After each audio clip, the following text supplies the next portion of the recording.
Senhor esteja convosco. Proclamação do Evangelho de Jesus Cristo segundo Lucas. Naquele tempo, o Senhor escolheu outros 72 discípulos e os enviou 2 a 2 na sua frente, a toda cidade e lugar onde ele próprio devia ir, e dizia-lhes: A messe é grande, mas os trabalhadores são poucos. Por isso pedi ao dono da messe que mande trabalhadores para a colheita. Eis que vos envio como cordeiros no meio de lobos. Não leveis bolsa, nem sacola, nem sandálias, e não cumprimenteis ninguém pelo caminho, em qualquer casa em que entrardes, dizei primeiro: a paz esteja nessa casa. Se ali morar um amigo da paz, a vossa paz repousará sobre ele. Se não, ela voltará para vós. Permanecei naquela mesma casa, comei e bebei do que tiverem, porque o trabalhador merece o seu salário. Não passeis de casa em casa. Quando entrardes numa cidade e fordes bem recebidos, comei do que vos servirem, curai os doentes que nela houver, e dizei ao povo: o reino de Deus está próximo de vós. Palavra da salvação.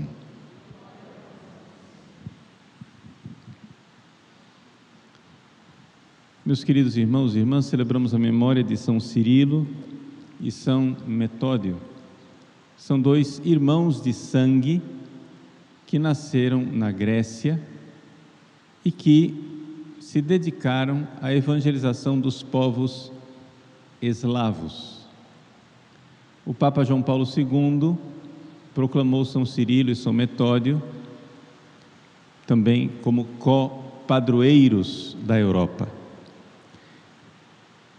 Por que é importante celebrarmos a festa desses 2 irmãos missionários que dedicaram sua vida à salvação das almas no distante século IX? Não é? Bom, a primeira coisa é nós enxergarmos que a Igreja sempre foi missionária.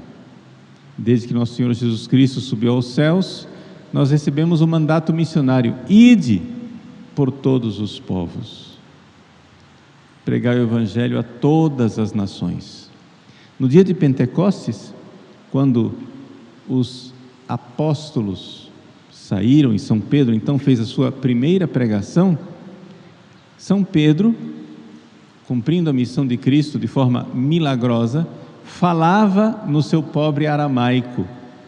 No entanto, cada povo que estava ali presente entendia na sua própria língua. Ou seja, esse foi o grande milagre de Pentecostes, em que houve uma espécie de, por assim dizer, tradução simultânea.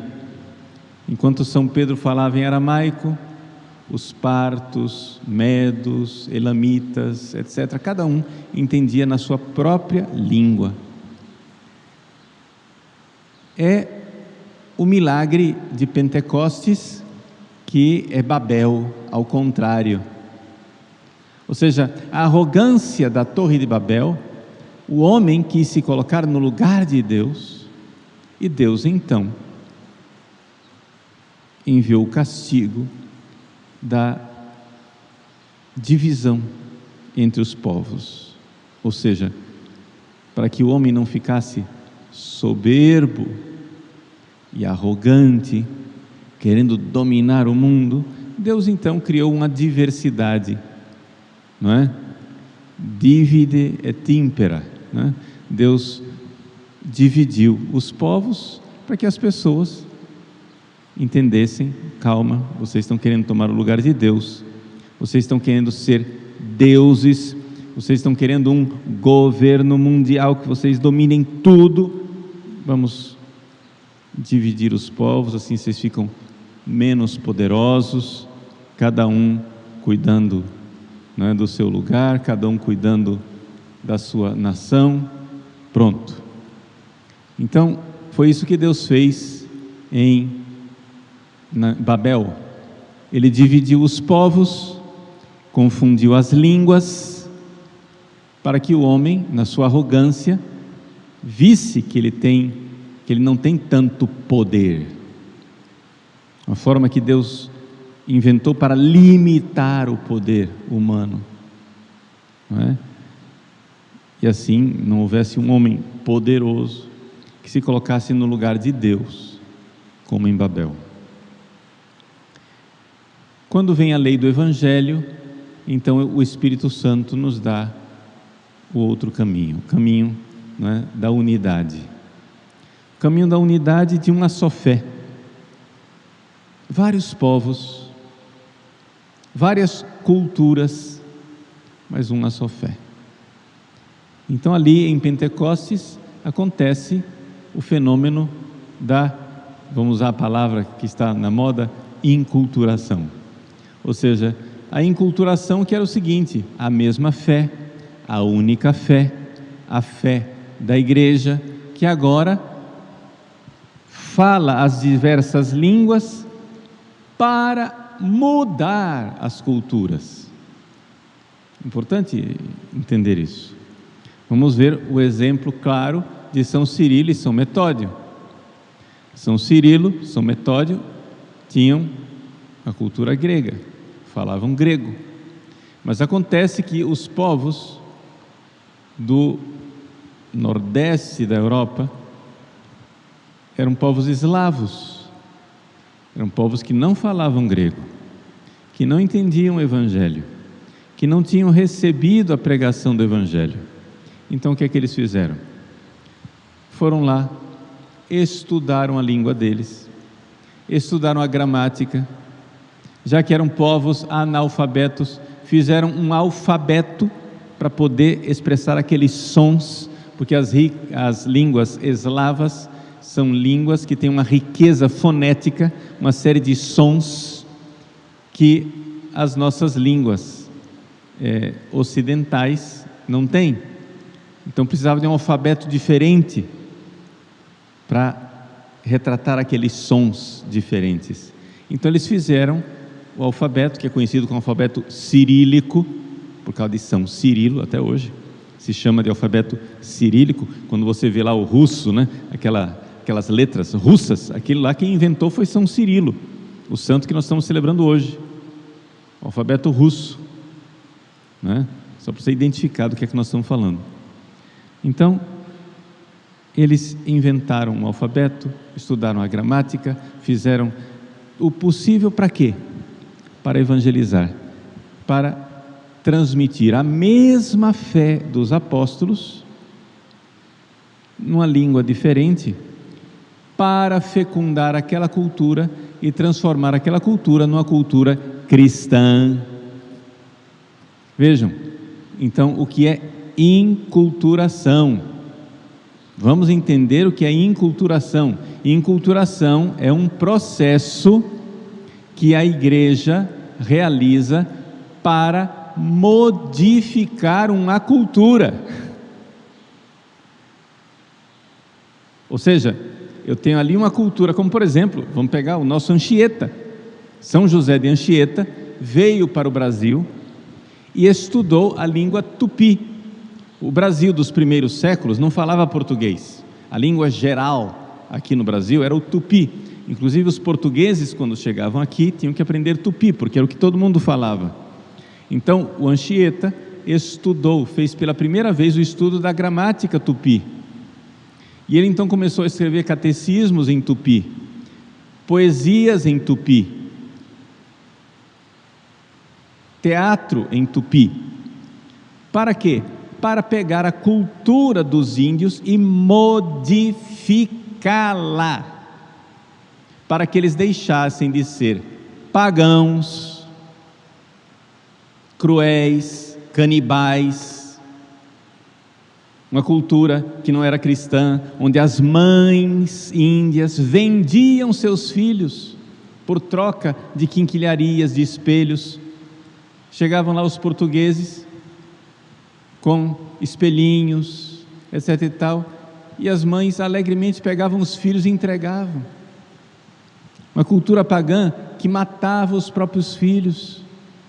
Quando a mãe não queria um filho, não tinha aborto naquela época, mas eles pegavam e enterravam vivos os filhos recém-nascidos. Uma cultura pagã onde havia o canibalismo, se comia carne humana.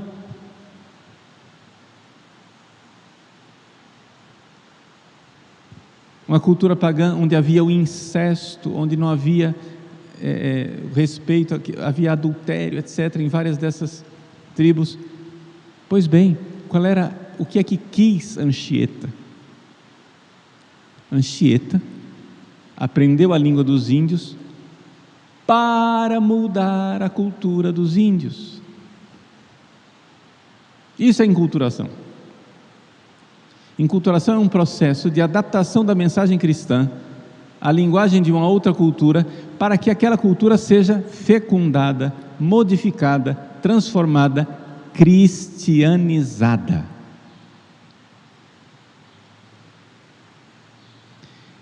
Infelizmente e miseravelmente, o que algumas pessoas fazem hoje em dia é o contrário. Vão lá estudar a cultura pagã para trazê-la para dentro da igreja e abastardar o cristianismo e transformar os católicos em neopagãos. Ou seja, um processo em que as pessoas querem pegar a cultura do mundo, essa cultura pós-moderna, maluca, que não crê em família, que não defende a vida, a favor de um poder globalista. Pegam esta cultura e querem trazer aqui para dentro da igreja, para que o cristianismo seja modificado, paganizado e transformado. Vejam como as coisas são invertidas. É inversão total. Então, que de lá do céu São Cirilo e São Metódio nos auxiliem, rezem por nós, para que esta Babel na qual nós vivemos, seja vencida, e então nós sejamos vários povos, na diversidade das culturas, das raças, das nações, nessa pluralidade bonita de diversidade cultural, mas vários povos com uma só fé, um só batismo, uma só igreja, uma só santa religião, a Igreja Católica, cumprindo assim o mandato missionário de nosso Senhor Jesus Cristo. Ide, fazei discípulos de todos os povos. Ide e transformai a cultura de todos os povos. Eles irão continuar sendo quem eles são. O brasileiro continuará brasileiro, o índio continuará índio, o eslavo continuará eslavo, o africano continuará africano, mas não mais pagãos, cristãos, transformados, crentes no verdadeiro Evangelho de Cristo. Meus queridos, o cristianismo, por mandato de nosso Senhor Jesus Cristo, tem um projeto, sim, um projeto cultural universal. Nós queremos, sim, ensinar todas as culturas. Nós queremos, sim, modificar todos os povos para que sejam fiéis discípulos do seu único Senhor. E é por isso que a igreja, na sua sabedoria, sempre soube enculturar. Enculturar quer dizer entrar na cultura para fecundá-la, modificá-la, evangelizá-la e conduzi-la não à confusão de Babel, mas à unidade da fé de Pentecostes.